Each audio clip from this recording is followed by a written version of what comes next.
Hello everyone, আসসালামু আলাইকুম। তিশাস রেসিপির আজকের আয়োজনে সবাইকে ওয়েলকাম। আশা করি সবাই ভালো আছেন। আজকে আপনাদের জন্য নিয়ে এসেছি অল্প সময়ের মধ্যে এবং খুবই সহজভাবে ঈদ স্পেশাল সেমাইয়ের মালাই কোপ্তা। আশা করি ভিডিওটি সবার ভালো লাগবে। চলুন আর কথা না বাড়িয়ে শুরু করা যাক। মালাই কোপ্তা তৈরির জন্য এখানে আমি সেমাই নিয়েছি। এবার এর মধ্যে একটা ডিম ভেঙে দিচ্ছি। এখন দিয়ে দিচ্ছি হাফ কাপ পরিমাণ চিনি। মিষ্টির পরিমাণটা আপনারা আপনাদের স্বাদ মতো বাড়িয়ে কমিয়ে দিবেন। দিয়ে দিচ্ছি খুবই সামান্য পরিমাণ লবণ।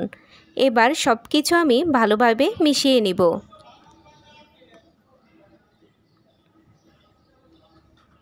হাতের সাহায্যে এভাবে সব কিছু আমি ভালোভাবে মিশিয়ে নিচ্ছি। দেখুন, এটাকে এখন যে কোনো শেপেই দেওয়া যাচ্ছে।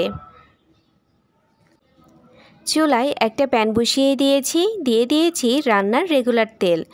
এবার আমি একটা একটা করে কোপ্তা এর মধ্যে দিয়ে দিচ্ছি।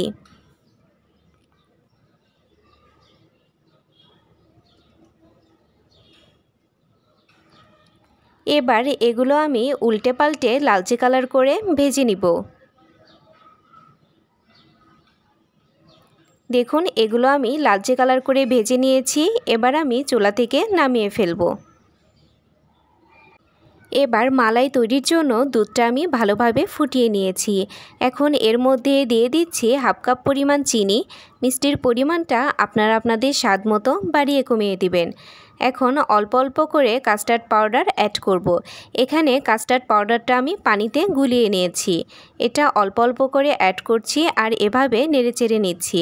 তবে আপনারা অবশ্যই কাস্টার্ড পাউডারটা পানিতে গুলিয়ে নেবেন, কারণ ডিরেক্ট কাস্টার্ড পাউডার এর মধ্যে দিতে গেলে সেটা দানা দানা হয়ে থাকবে। দেখুন, এটা ঘন হয়ে এসেছে। এখন এর মধ্যে আমি কোপ্তাগুলো দিয়ে দিচ্ছি।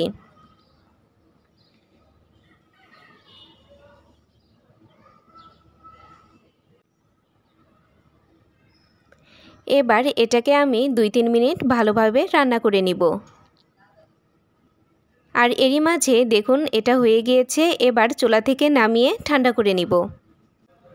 এগুলো আমি ফ্রিজে রেখে ঠান্ডা করে নিয়েছি। আসলে এগুলোর অ্যাকচুয়াল টেস্টই পাওয়া যায় ঠান্ডা হওয়ার পর। এবার আপনাদের একটা কেটে দেখাচ্ছি।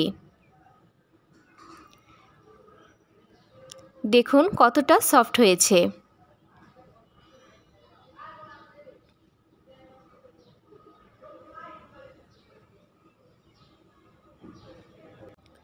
তৈরি হয়ে গেল অল্প সময়ের মধ্যে এবং খুবই সহজভাবে ঈদ স্পেশাল সেমাইয়ের মালাই কোপ্তা।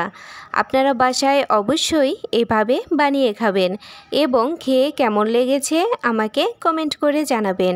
আজকের ভিডিও এই পর্যন্তই। সবাই ভালো থাকবেন, সুস্থ থাকবেন এবং অবশ্যই আমার চ্যানেলটা সাবস্ক্রাইব করে আমার পাশে থাকবেন। আল্লাহ হাফেজ।